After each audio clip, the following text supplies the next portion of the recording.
mente, sentindo toda essa energia, todo esse amor que é derramado nesse salão muito antes da nossa chegada. A espiritualidade maior que nos recebe aqui todo sábado nessa casa bendita. Sentimos a presença do nosso mentor, esse anjo guardião que nos acompanha em todos os momentos de nossa vida, nos protegendo, nos inspirando, nos intuindo. Junto dele, sentimos a presença de Joana de Ângeles, mentora dessa casa bendita, que sempre nos recebe com tanto amor, com tanto carinho. Junto de Joana, elevamos o nosso coração e chegamos à nossa doce mãezinha Maria de Nazaré, que nos envolve em um abraço com seu manto azul, cicatrizando as feridas de nosso coração, acalentando as dores de nossa alma.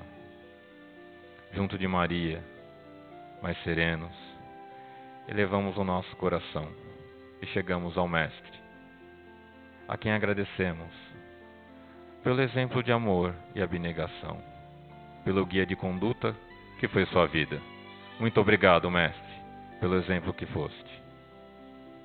E assim, junto ao Mestre, nos sentimos prontos para elevar ainda mais o nosso coração, elevar a nossa prece, à causa primeira de todas as coisas, inteligência suprema do universo, ao nosso Pai, a quem dizemos: Pai nosso que estais no céu, santificado seja o vosso nome, venha a nós o vosso reino, seja feita a vossa vontade, assim na terra como nos céus.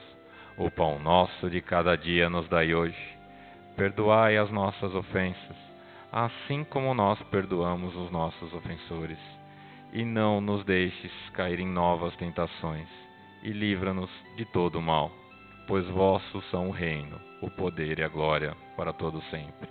E vamos assim, envolvendo em muito amor e muita luz, o nosso irmão Celso, que fará a palestra dessa tarde. Que assim seja.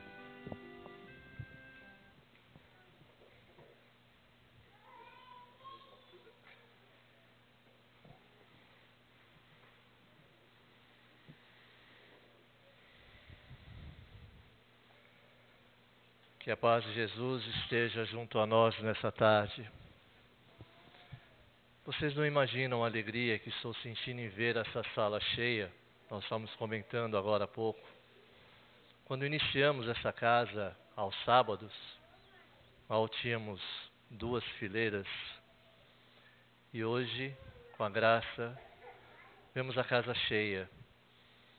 Vemos irmãos nossos buscando o aprimoramento espiritual, buscando a paz, o equilíbrio. Porque é o que nós rogamos a Jesus, que Ele nos conceda, além da saúde, muito mais o equilíbrio espiritual, para que possamos ter discernimento em relação aos seus ensinos e podemos colocá-los em prática. O ensinamento da Boa Nova é maravilhoso. E olhamos no Evangelho, nas histórias que nos chegam através dos tempos da vida de Jesus, e falamos: nossa, como era maravilhoso. Jesus andava, pela Galileia, ensinando, tentando reeducar os nossos companheiros da época, ou nós mesmos, que acompanhávamos de longe a Jesus. E tínhamos a oportunidade de beber daquela oportunidade maravilhosa de curar as nossas mazelas. Só que esse ensinamento, em nenhum momento ele está perdido através dos tempos. Porque todos os dias ele se faz muito presente na nossa vida. Quando aprendemos a compartilhar, quando aprendemos a sermos pródigos em amor, em entendimento, em perdão. Porque nós pedimos muito, inúmeras vezes, que as nossas faltas sejam perdoadas. Mas, às vezes, a amargura nos chega ao coração E é muito difícil perdoar, às vezes, uma palavra imprópria, dita no momento errado. Nós não conciliamos os ensinamentos de Jesus com a nossa vida prática, porque olhamos muito mais o lado material, muito mais esse lado grosseiro do qual estamos vivendo, do que com a sutileza da espiritualidade. Porque o medo da rejeição, ele é muito grande. Nós temos pavor em sermos rejeitados. E com isso, sempre nos colocamos na retaguarda para não nos ferir, não nos magoar, não ficarmos tristes. Mas eu aprendi uma história através de um amigo meu há muito tempo. Antigamente, um bom tempo atrás, quando nós tínhamos as nossas baladas, né, os nossos bailes, nós íamos todos bem arrumados, preparados, e queríamos dançar a noite toda. A nossa intenção era dançar. E nos reunimos com os amigos e íamos para os bailes. E naquela época, um pouco diferente de hoje, ficavam as moças de um lado, sentadas, esperando que os marmanjos chegassem. E com aquele medo que todos nós tínhamos de tirar a menina para dançar, nós sempre buscávamos as nossas amigas. E com isso, nós dançávamos pouco, porque elas também queriam dançar com outras pessoas.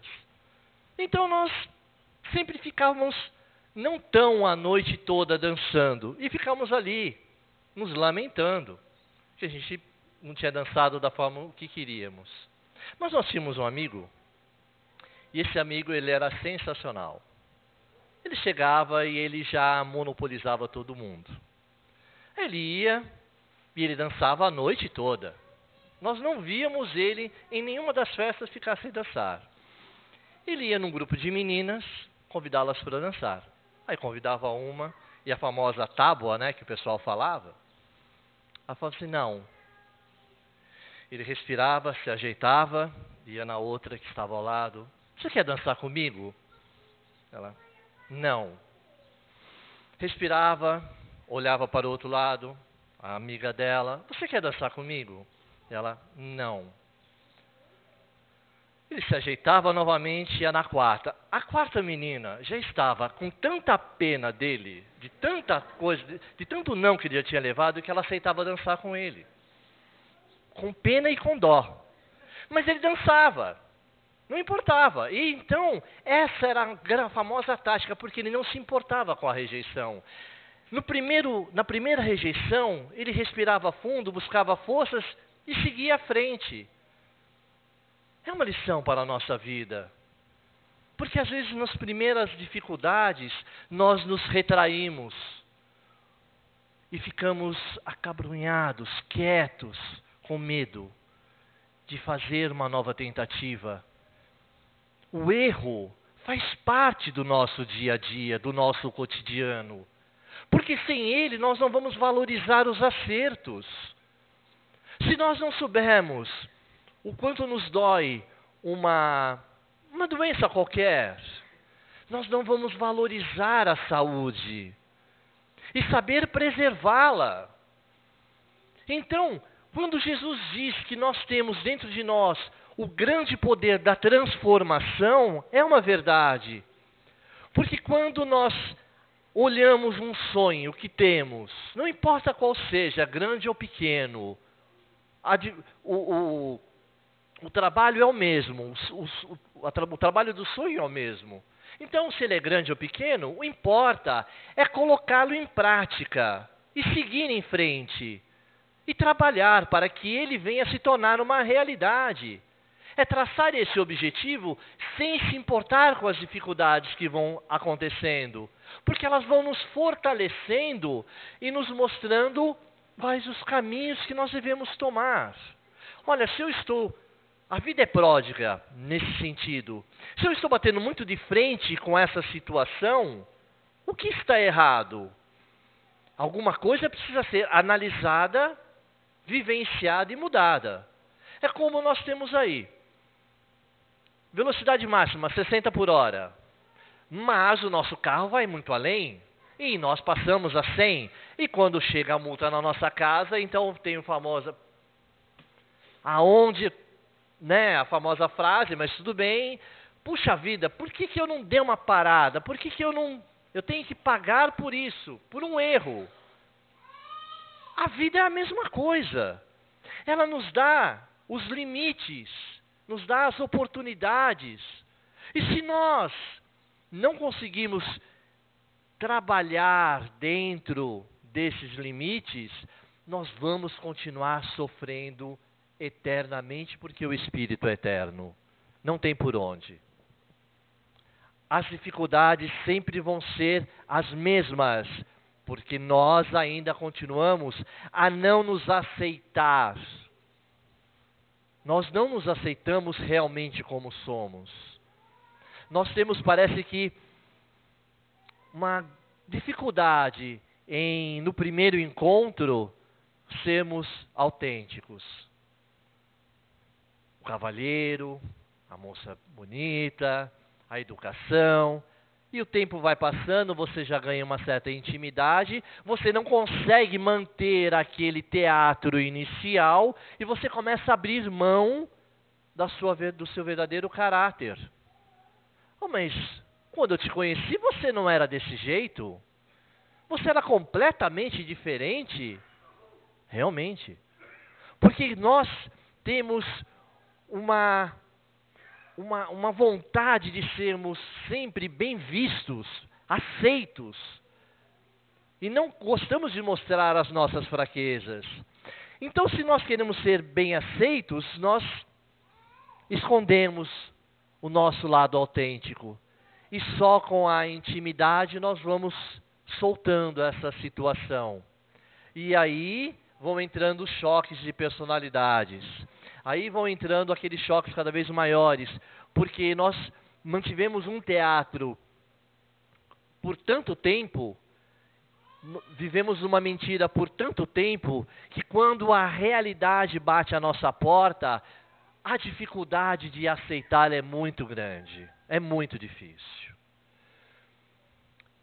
Essa dificuldade, ela se traduz também quando nós falamos em morte. Se eu perguntar aqui, quem quer pensar na morte, ninguém vai levantar a mão. Porque é uma das últimas coisas, ou a última coisa que realmente nós gostaríamos de pensar no nosso dia a dia. E não é uma situação particular, mas o desencarne da minha mãe já se faz há 14 dias. Então eu estou falando por experiência. Antes ela no hospital, eu tive que fazer a exumação do meu pai, sofri por 2 vezes.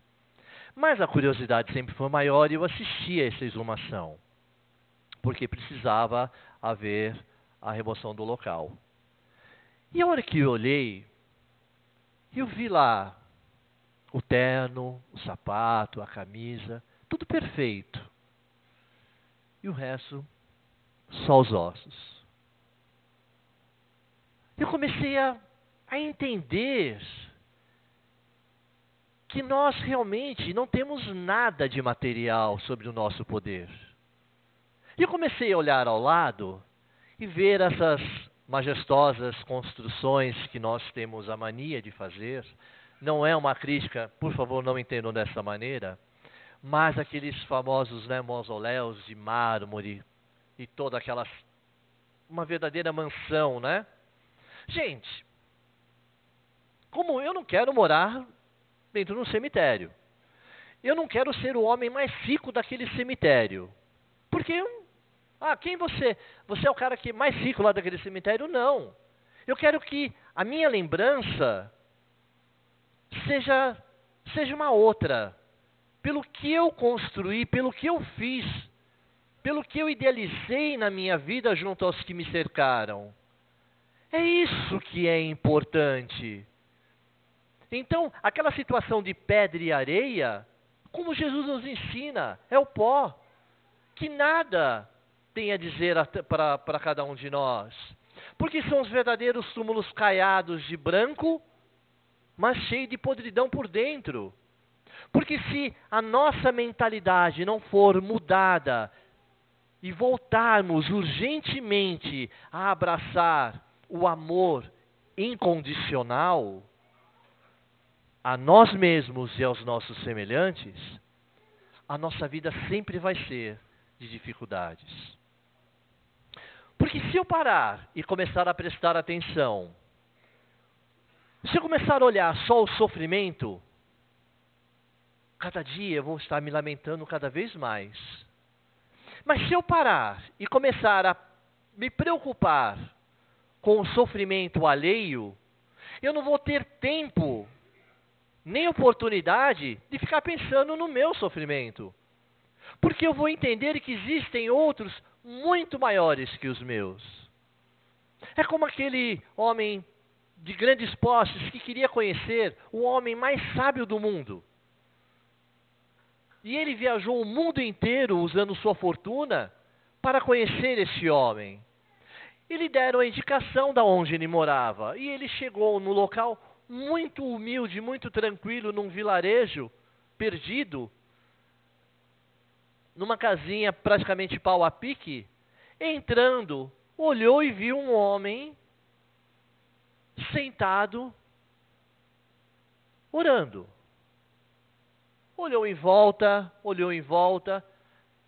mas falou, acho que eu errei o local. Não, não pode ser. Você é o homem mais sábio do mundo?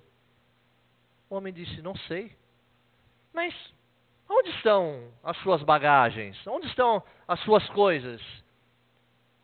O sábio perguntou, onde são as suas? Ah, mas eu deixei no hotel, as minhas estão aqui. Eu sou um turista, eu não preciso carregar nenhuma mala. Pois eu também, meu amigo, eu sou um turista. Eu não preciso carregar nada nessa vida. E é uma verdade. Porque o que nós carregamos são o conhecimento. Isso que importa. É isso que faz com que a vida venha a valer a pena. A amar a vida. A viver potencialmente todos os minutos, segundos dela. Porque sempre nós colocamos, puxa, se eu pudesse voltar atrás, eu faria diferente. Ah, se me dessem uma oportunidade de voltar, como eu faria diferente. Eu mudaria a minha vida. E eu coloco desta maneira, todos os dias, ao abrir os nossos olhos depois da noite de sono, não é a mesma oportunidade que Deus nos coloca em nossas mãos para refazer o nosso caminho anterior?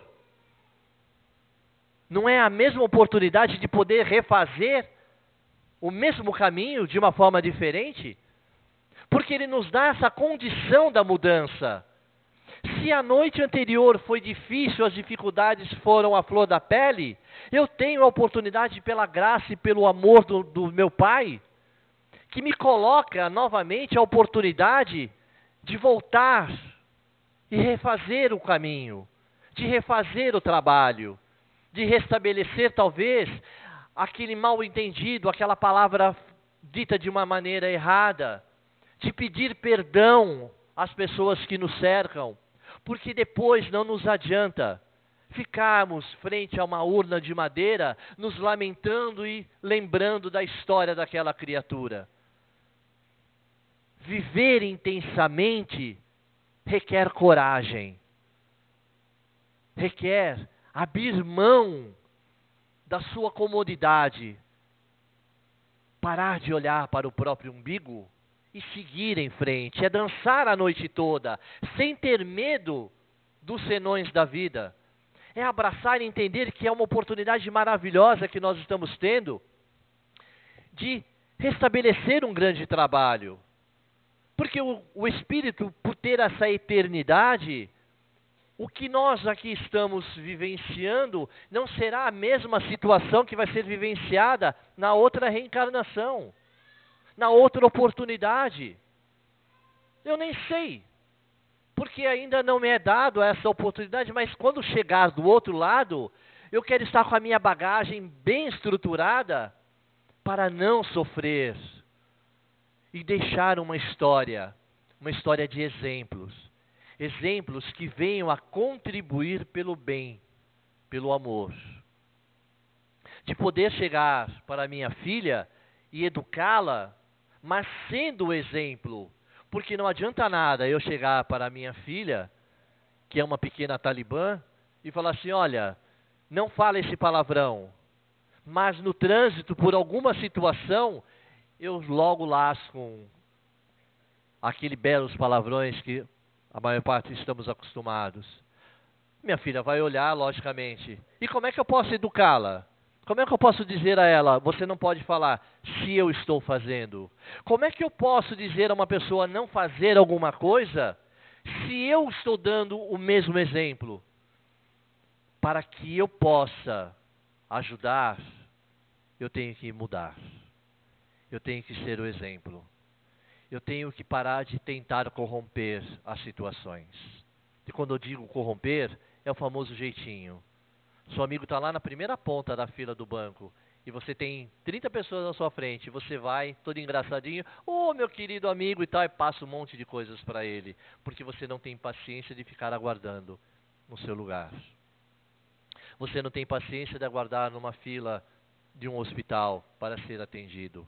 A impaciência está muito grande. E nós queremos as coisas para ontem. E não é assim que funciona. A eternidade nos dá um trabalho. Dentro da maçonaria existe uma fórmula. Que nós somos pedras. E como pedras brutas, precisamos ser trabalhadas. E aí eu entendo que Deus, na sua infinita misericórdia, poderia muito bem nos ter colocado a vida perfeitos ou semi-perfeitos. Sem nenhum problema. Criou, equipou, colocou na vida. E aonde está a graça? Como é que nós iríamos valorizar as conquistas?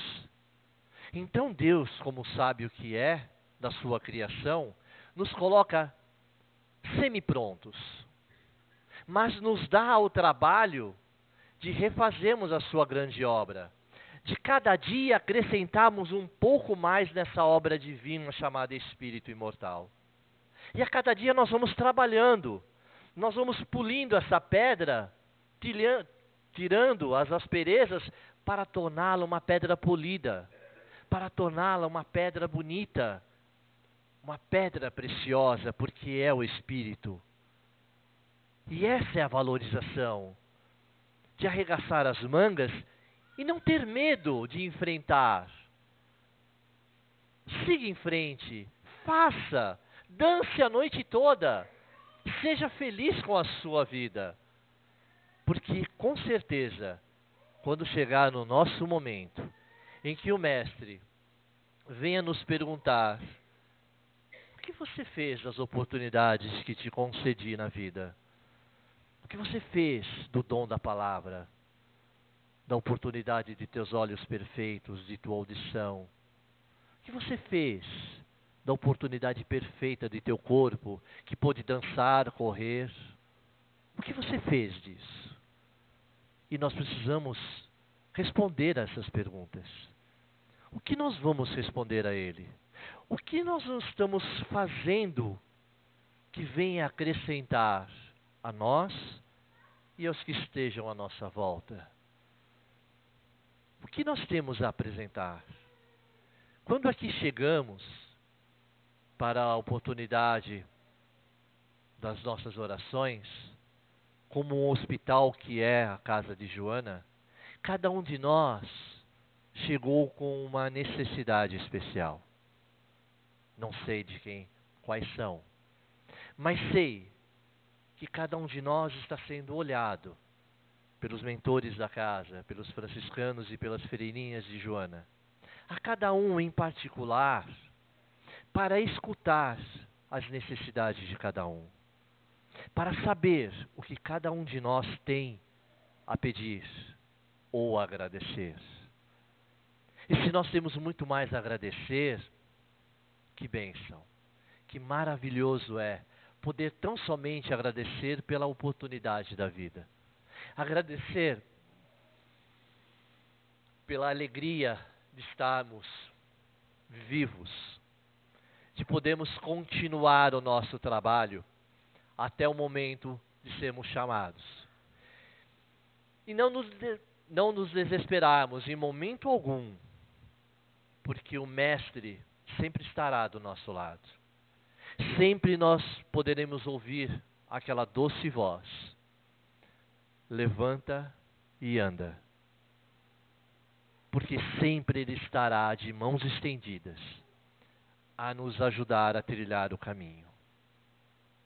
Sempre Ele estará presente a nos reerguer nos momentos mais difíceis. Basta que tenhamos a humildade de aceitar a sua ajuda. Porque o Evangelho de Jesus, a Boa Nova, o seu sonho não era um sonho geográfico. As diferenças podem até existir, mas que elas não sejam físicas. Porque o que Ele queria é todos nós unidos em um único sonho, em uma única oportunidade de amor. O amor incondicional pela vida. Que sejamos como águias. Águias que voam e enfeitam os céus, e não galinhas que ficam ciscando ou olhando o chão. Que essa oportunidade de amor incondicional seja cada dia o sonho de cada um de nós. E possamos fortalecer-nos dentro desse sonho. E pegarmos nas mãos de outras criaturas e fazermos uma sociedade maior, uma sociedade melhor, uma sociedade mais espiritualizada, uma sociedade mais amorosa, mais coerente com as necessidades de cada um. Que os mais fortes realmente estejam sempre prontos a ajudar aqueles um pouco mais fracos, a erguer sempre aqueles que estejam parados no caminho. É esse o sonho de cada um de nós. Que nós sejamos os super-heróis da história e façamos os nossos prodígios. Que Deus nos abençoe a todos.